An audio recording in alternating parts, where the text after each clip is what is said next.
Hi, I'm Heather Marie Montilla, and you are watching PBS Books. PBS Books is pleased to partner with the Association for the Study of African American Life and History, ASALH, for this evening's event. Thank you for joining us today. We are celebrating the life and legacy of Dr. Martin Luther King Jr. by interviewing scholar Randal Maurice Jelks, author of Letters to Martin, Meditations on Democracy in Black America. Randal's work pays tribute to King's legacy through 12 meditations on contemporary political struggles in our society. Written in the form of letters to Dr. Martin Luther King, Jelks will provide insights to his work and speak specifically to the many public issues we are presently confronting in the United States: economic inequality, freedom of assembly, police brutality, ongoing social class conflicts, and geopolitics. Before we begin, I'd like to thank my library network partners, more than 1,800 strong across the country, as well as numerous PBS stations, for sharing this important content with all of you. But most importantly today, I'd like to thank you for joining us. Well, the moment you've all been waiting for, it is my extraordinary pleasure to introduce the author, Randal Maurice Jelks. He is a professor, a documentary film producer, award-winning author. His latest book is Letters to Martin, which we'll be discussing in a moment, which evokes Martin Luther King Jr.'s letters from Birmingham jail. Jelks was the executive producer of documentary I Too Sing America, Langston Hughes Unfurled, and he currently teaches American Studies, African Studies, and African American Studies at the University of Kansas. His writing has appeared in the Boston Review, the LA Review of Books, and he serves as a co-editor of academic journal American Studies. Welcome, Randal.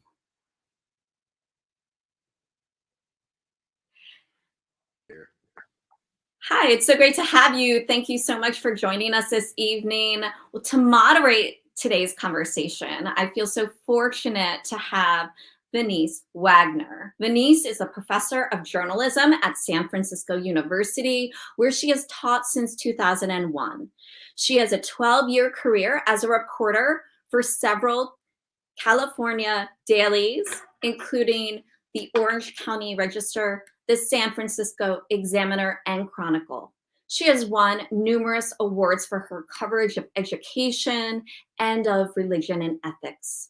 She has covered border issues, religion, ethics, school education, urban issues, and issues in the Bay Areas with various Black communities. Venise has served as the journalism chair of the department from January 2008 to 2013. She is also the co-author and editor of Reporting Inequality, Tools and Methods for Covering Race and Ethnicity. She is currently working on a book dealing with a family memoir, and it explores intergenerational impact of structural racism on her family from slavery to the 1970s. Welcome, Venise.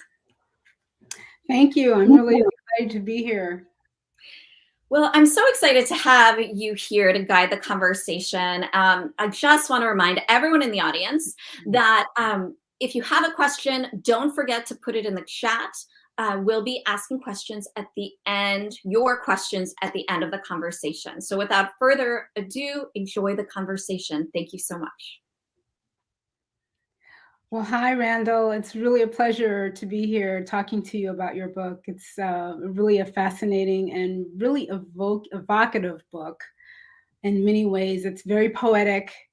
And I just want to congratulate you on such beautiful work. Oh, thank you so much. That's a high compliment from a journalist. So tell us a little bit about the genesis of this book.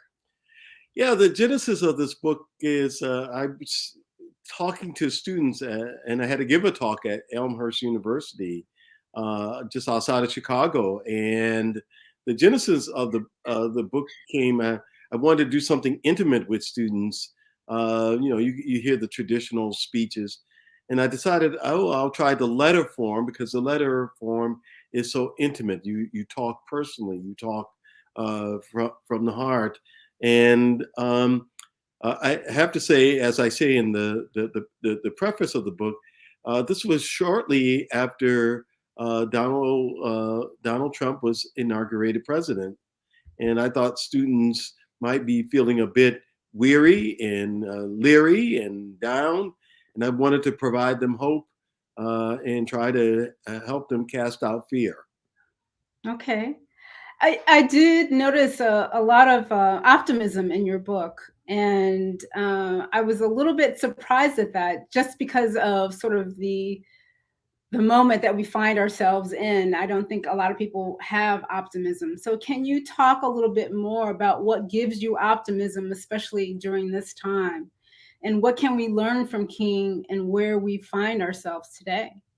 Well, I wouldn't call it optimism. Okay. I'm always hopeful, and that's different than optimism. How so? How Well, is that so different? optimism is like, everything's going to be all right. Well, I don't necessarily believe that, but I'm always hopeful for the future, sort of like the way my grandparents were hopeful for the future.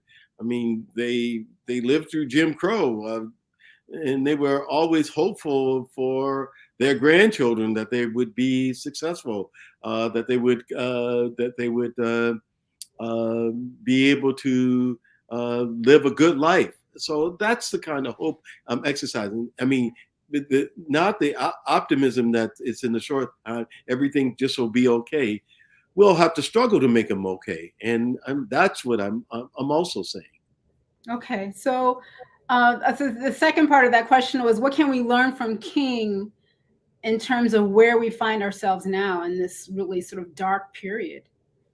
Well, first of all, not just King, but there've been dark periods before, and I think we just have to acknowledge that. I think sometimes in the short run we see, oh, it's so dark, but there have been dark moments before. The 1850s was a dark moment. So was the 1932. On the one side, Hitler came to power in Germany, and luckily for us, Franklin Roosevelt. I mean, whatever one might think about Roosevelt, it still was lucky for us that Roosevelt came to power and managed to keep power for 12 years, because there were a lot of dark forces even within the United States. So there are always down times, and that is where we have to keep hopeful and keep our actions going and keep moving, um, not progressively in a kind of progressive forward, but keep moving forward of a sort, and keep organizing. Yeah. So the subtitle of your book is Meditations on Democracy in Black America. And when I read that, I was really struck that you were pointing to Black America. And I wonder, you even have a chapter that talks at length about sort of the role that Black America plays in democracy. So can you talk a little bit about what makes Black America uniquely tied to democratic ideals? Yeah, well, first of all, I've been able to teach in 3 different countries: Germany, in the Czech Republic, in Ghana. And I am always surprised how many students want to ask me about the Black American struggle, as they seek to empower themselves. In the Czech Republic, I had someone who said, "Look, the Black American struggle helped us think about the Velvet Revolution there," and I was completely amazed. So this is a great power of Black Americans, because we created democratic institutions in our own way, in churches and other social clubs and fraternal life. So Black Americans have this own sense of their democracy flowing through their brains, and even in our culture, jazz, right? I mean, jazz is seen as a very democratic art form. So I just think that it is very important for the rest of the country, and even Black Americans themselves know that there's great power that worldwide and globally, and it means something. And the last point I want to make about this, a lot of the young people won't remember this. In 1989 in Tiananmen Square, I was struck watching some of the coverage of it, that there was a young Chinese man with a sash on, and that read, "We shall overcome." And I was like, wow, that's flabbergasting. I was like, whoa, this is a global power, and we should remember that. If no other people are democratic in the United States, then Black Americans are. That really is interesting, sort of the images you're talking about in terms of what was happening in China with the Tiananmen Square years ago, and just how people do look at African Americans and that the African American experience and struggle sort of globally, right? And I think sometimes we forget that because we're so involved in the struggle here. Correct. Hard for us to see outside of what's happening here. Right. Well, I mean, look, George Floyd's heinous murder opened up in Nigeria to talk about police brutality there and police surveillance there. So SARS. So there is something important. We're not the only people, because in point of fact, African Americans learned from Indians in the subcontinent of India about struggle too. So we learn from all over the place, and each sharing a different kind of struggle, but learning from one another how to wage peaceful, thoughtful, democratic struggle. All right. Okay. So in your book, you talk a lot about specific values. Like one of the values I was struck by is this value of not trampling on the rights of the have-nots and recognizing people who are unseen. And I feel like right now we're in this moment where there's a battle for that value. And I'm wondering if we have anything to learn or any tools that King might have left us that we can use to fight against sort of various versions of fascism and white supremacy. Because I feel like the white supremacy that we're experiencing now is a different iteration of what King might have experienced, or what even his ancestors might have experienced. So what tools? Yeah, I tend not to dwell on white supremacy. That is a reality, but I tend to dwell on what is in our hands and what we are capable of. All politics are to build alliances, and our job is to build alliances and persuade people, in the best sense of that word, why they need to join in on our struggle. That's the genius of King. Is like he was constantly trying to persuade the nation of why you should join in on our struggle, even though he was also murdered. We still have to enter that struggle, because no politics can be won without alliances. And so my thing is not to spend time on talking about white supremacy, but to spend more time talking about the strength that Black people possess, and the strength of persuasion, and the strength to be allies across a common cause. Just like we have built common cause against mass incarceration, we must build common cause against all of the other things that we see are inequitable in our society. In in one of the chapters, you also refer to theologian Howard Thurman, who was really influential with King. And you talk about this idea of inward journey. Can you reflect on that with us? What is that, and how Yeah, can that help us? sure. Howard Thurman, of course, was one of King's great mentors and confessors. King, as it's sort of one of King's pastors, I would always say, or priest, so that King would turn to. And Thurman was a mystic, and so he wanted us to all go inside ourselves to see the world, and take a step back from the world and see it, and see the beauty in it, and see what we could do to change that world. And that's an important thing. Even if you don't share Thurman's view of the divine, that's an important thing for all of us to do, is to go inward and take a step back and breathe in, breathe out, and look at ourselves and the world and what we can do with what we are prepared to give. I really think democracy requires, at minimum, an emotional commitment. I call it a spiritual commitment, like Thurman might have, but it requires us to go inward and to kind of follow the golden rule of a sort. Okay. I'm Venise Wagner, and you are watching PBS Books. I'm here with Randal Jelks, talking to him about his latest book, Letters to Martin, Meditations on Democracy in Black America. And if you have any questions, you can put those in the chat, and we'll get to those later.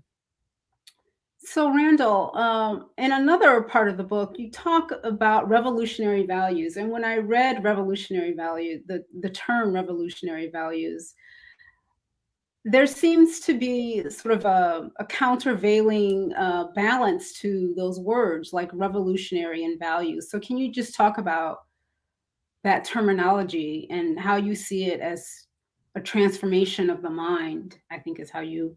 Sure. In the late '60s, there was the New Left. There was the Black Panther Party. Revolution was in the air, and revolution was happening. When James Brown said, "It loud, I'm black and I'm proud." I mean, that was revolutionary of a sort. People were trying to find new ways of looking at the world and how to change the world. And then there were revolutions, violent revolutions, war going on in country after country. And so a king is trying to keep up with the times, trying to speak to revolution, but he wants to distance himself from warfare, the kind of revolution of going to war, but he also wants to keep that change must occur, and it must occur now. And so he tacks on this thing, a revolution in values, that we have to have a revolutionary mindset to change the society in which we live in, where people are homeless and sleep on the street.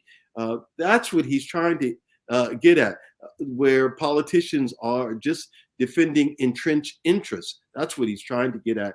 And he said, look, we got to change our minds. And the revolution of values has to occur among African Americans themselves, because we live in fear. We live in all of those things. So that revolution of values has to be a different mindset of how we see and occupy the world.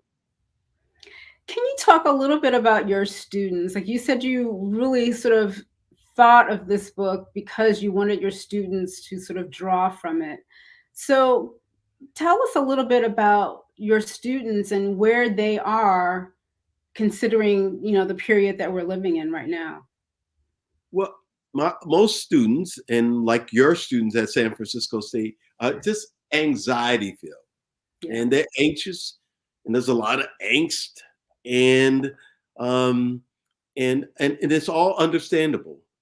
But the revolutionary values, as we were just talking about a moment ago, is that we can face the fear and we can do something together that we might not do individually, and we can challenge our college's administration if we don't like their policies on COVID. We can continue to press all our politicians if we don't like anything on student loans. I always tell students, like, you got too many student loans. When are you all going to ask question? Why is it? Why is the financial industry benefiting from people getting a college education? Those are all the important kinds of questions. So we can do something about this collectively that we can't do individually. So I'm also wondering how to make King more relevant. I think one of the things that I notice amongst my students is that when they talk about Martin Luther King, they're not talking about him as if he was a real person, or as if, he even had struggles, or, that he was a real person. And I think he's so idealized that it's hard to grasp on to some of the things that he was talking about. So how can we do that? How can we keep making him and his message relevant year to year? Well, I'll tell you, first of all, how he became human to me.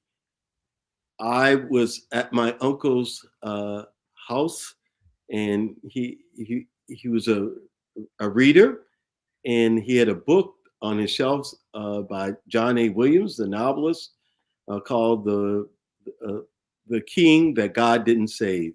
And I started thumbing through that book, and I saw this photograph of Martin Luther King with a cigarette in his hand, stooped over. He was in, I always forget, Montgomery or Birmingham airport with Andrew Young, like 4 a.m, somewhere like that. And he was dead tired. And it humanized, like, this struggle. I thought, at 14, I thought, oh, wow, that man looks exhausted. It was really quite a humanizing photograph. It just didn't look like, to me, he was this superhero, this untouchable, flying high, leaping over bounds. And we forget that he never had much time at home, and was always on the run. And his schedule was just exhausting if you just look at the scheduling that he lived at those from 55 to 68. Yeah. Yeah, that definitely does make him a little bit more human. I think you also managed to do that in your book a little bit too, because you critique his leadership sometimes and his approach. So why do you think it was important to include those critiques or criticisms, actually? Well, I think because there's no perfect leader. You've been chair of your department, right? Yeah. The good things that you did, and then, like, oh well, I kind of learn from my mistake. There are no perfect leaders. We're all flawed individuals, whatever role we take. Sometimes I know I have said some dumb things in class, and that I had to go back and say, you know what, I was really dumb and short-sighted of me. They're all leaders deserve critique, and nobody gets away without it. And to make him human is to give him critique, fair critique. Sometimes people don't give these various people through history fair critique, but fair critique is what I wanted to give. There's been a lot of discussion now about voting rights and the John Lewis Voting Rights Act that I don't even think is going to make it to the debate floor of the Senate. But I was looking at the New York Times, and I saw a photo of someone who was protesting. They had a placard, and on the placard it said, "Freedom is not a state, it's an act." And I'm wondering what you think about that. Can you reflect on that for us? Well, yeah. First of all, we do have freedoms to. They haven't stopped protests as of yet, so we do have that. We still have the freedom to, the way voting is set up in the United States is uh, state after state has to organize, and sometimes so. Uh, Black, brown, white, yellow, whoever in Texas has to organize. We sometimes can't change in in California their voting standards, but we can get behind them and support them in organizing against them their governors. And this is an act of a small group of people who fear that they'll never get back in power if voting rights are expanded, if it's easy access to vote. And that should be a point of fact that all Americans should say, well, that's the nub right there. They are keeping power by any means necessary, to quote Malcolm X. Then we will have to struggle against them to get them out of office in those same using those same rules of engagement, and we will. I really believe we will. So does our act have to be political, or is it civic? Like, in what realms are we to act to actually push our leaders to do what's right by us, the people? Well, first of all, some of those people in the Senate are old. They ain't got, they may think they'll live forever, but they won't. And they they won't. And they may think they're keeping power for now, but they won't. And we have to keep struggling. The United States, it really seems, and I've said this often, I've said this for years, really is sort of like behaving like Brazil. Brazil has a tiny European minority born, not they're Brazilians, but a European minority leading a country of Black and indigenous peoples and other people, Asians, Japanese, particularly in around Sao Paulo and all these other places.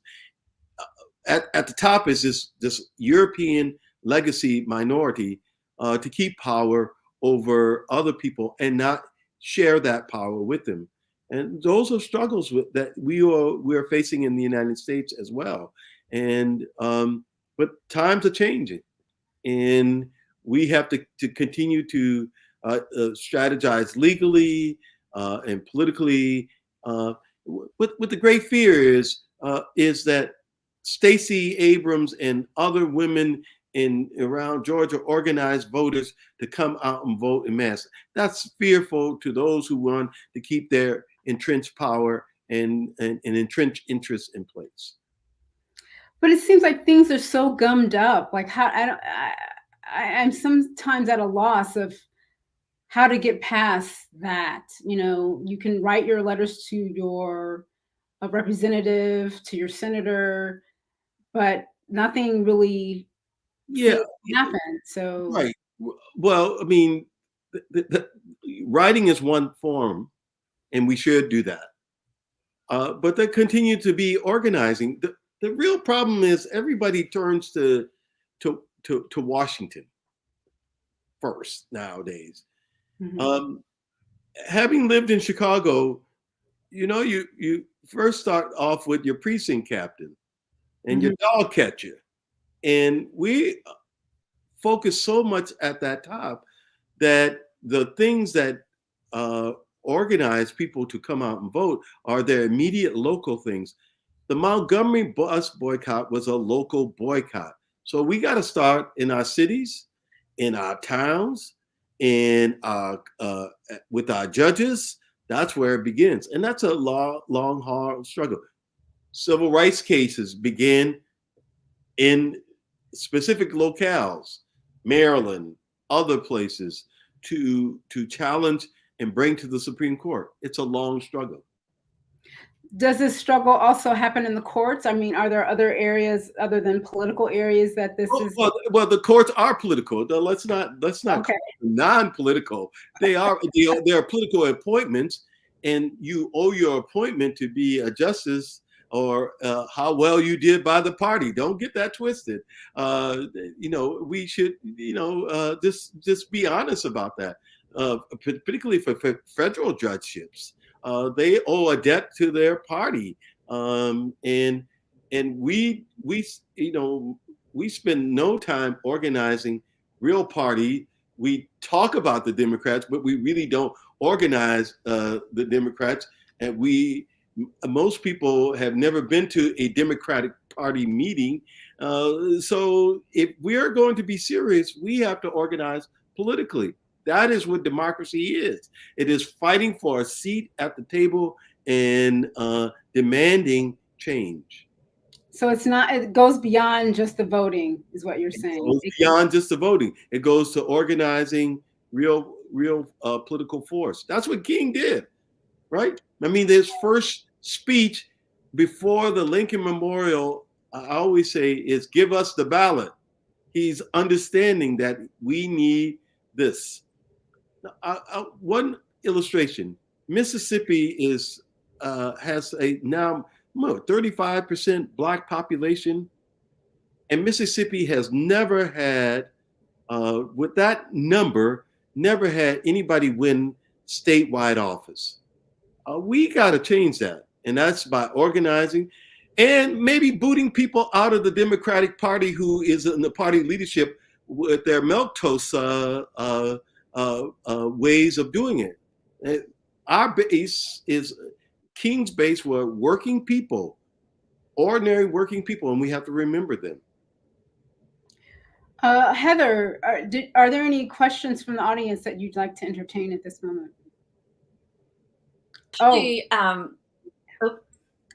Can you hear me? Yes. Thanks for inviting me back. There actually was one question, and it deals with the format of writing the letters. And I know you touched on this a little bit already. It was from, I believe, Colleen on Facebook asked. But I'm actually going to even go a step further and comment, seldom in one book do you see a quote from you two, a quote by Shakespeare, and then like woven into all of that, you have historical and personal experience, all in these letters. So can you talk a little bit maybe how you pick some of these quotes to start chapters with, and how you chose the focus of your letters specifically? Yeah, that's a good question, because one critic said I was all over the place, but meditations are that way, right? You take that step back and I'm reflecting. So first of all, I took music quotes because I'm always thinking about W.E.B. Du Bois' The Souls of Black Folks. And at the beginning of Du Bois' The Souls of Black Folks are all these musical references, hymnody, music of his time. Now, Du Bois was much more a classicist than I am. And so I'm of the funk era, I'm of the R&B era, the blues. And so I thought, oh, wouldn't it be fun to have all of these kind of musical references as I began as a way of thinking about Dr. King. And so to me, it just enhanced the way I could think about the letters in that regard. And I chose the letters with some intent to look at, how do we deal with the question of love? Love is not a very, poignant political thing. Hate fuels more politics than love. How do we look at gender relationships? Because that's a subject about King because of his own personal life that people kind of dwell on or find a way of putting him down. But he had all kinds of relationships with women, and not all of them were sexual. And so I just wanted to flesh out in ways. I wanted to think about what does it mean to be a leader. Everybody, and there's a burden to leadership.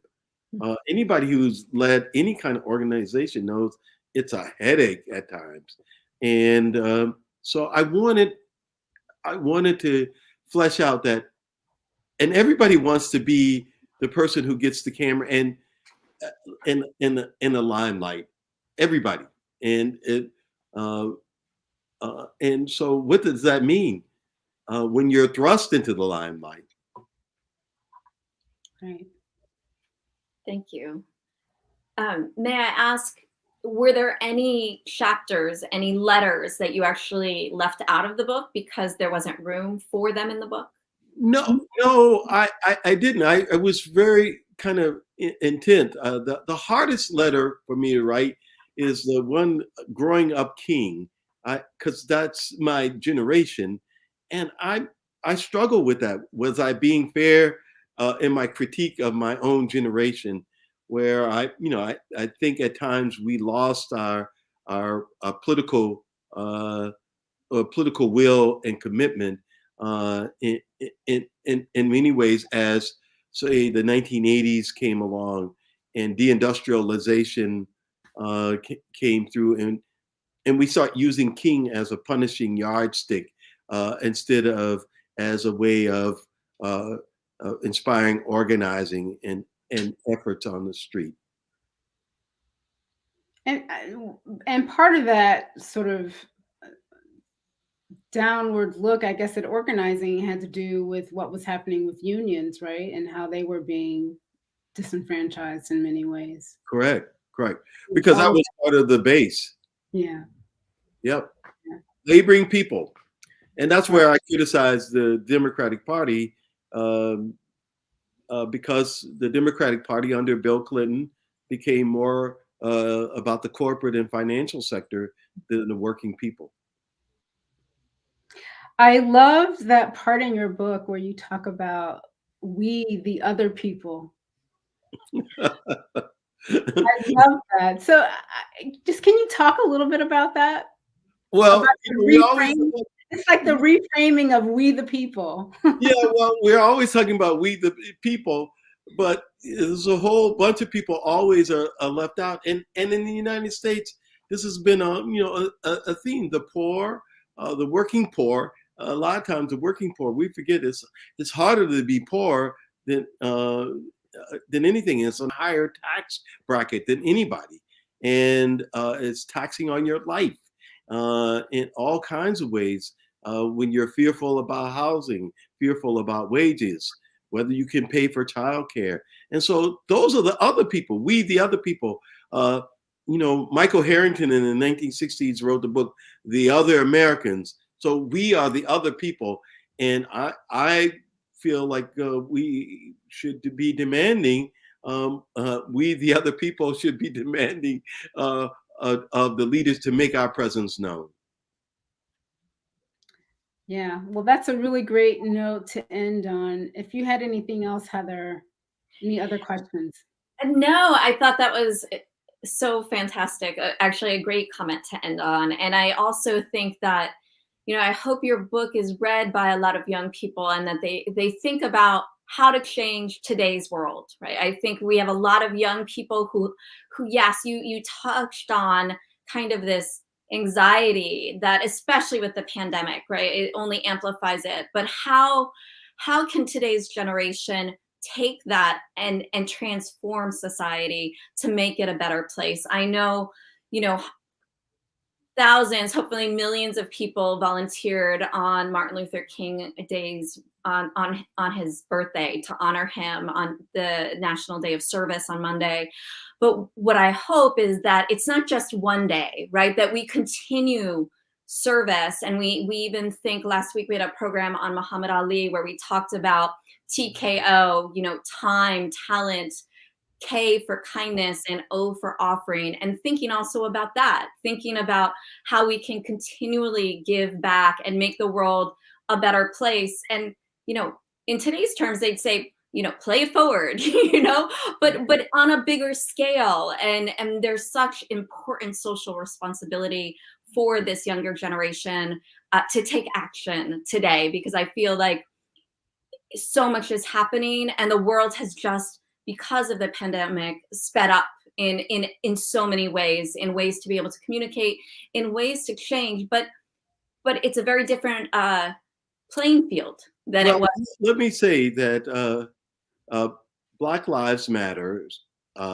movement was much like the Montgomery bus boycott, taking action in the face of hatred and murder. And let me also offer that there are all these young women, particularly young Black women, out leading and organizing. They are doing the job, which and they're living the legacy of not just Dr. King. And I want to say, I often treat the King holiday as a day for all those people who struggled for democracy. Fannie Lou Hamer, Ella Baker, Pauli Murray, and the host of men and women who came around. And King, when he accepted the Nobel Prize, accepted it for all those who were in the civil rights community, who are working, organizing, and building a better America. And we can do that. And we must continue to struggle. And what the civil rights movement did, that creative minority did, and I want to say this about this time and place, is most people live their lives in fear of losing their job, fear of violence against them if they spoke out. The civil rights movement helped them to remove that fear. Fear stops us from doing what we need to do. But if we all come together, as we learned in the civil rights movement, sing together, we are powerful if we can come together, sing together, and work together. Those are powerful words. Venise, I'm sorry, I cut you off. Go ahead. No, let's end it right there. That was beautiful. It was so beautiful. We do need to close the conversation. Randal, thank you so much for your wisdom, for your thoughts, for this amazing work. And Venise, thank you for your thought-provoking questions and for guiding today's wonderful conversation. I want to remind everyone out there that next Wednesday we have a conversation planned with Poetry in America. Evie Shockley will be our poet, our guest. Robin Kelly and Lisa Gay Hamilton, Elisa New will also be on that stream. It will be Wednesday at 8 p.m., so we hope you'll join us. Thank you for coming tonight. We hope you've had a lovely time and that you are ready to read this book, Letters to Martin, and make change in your communities. Until next time, I'm Heather Marie Montilla. You're watching PBS Books. Enjoy reading.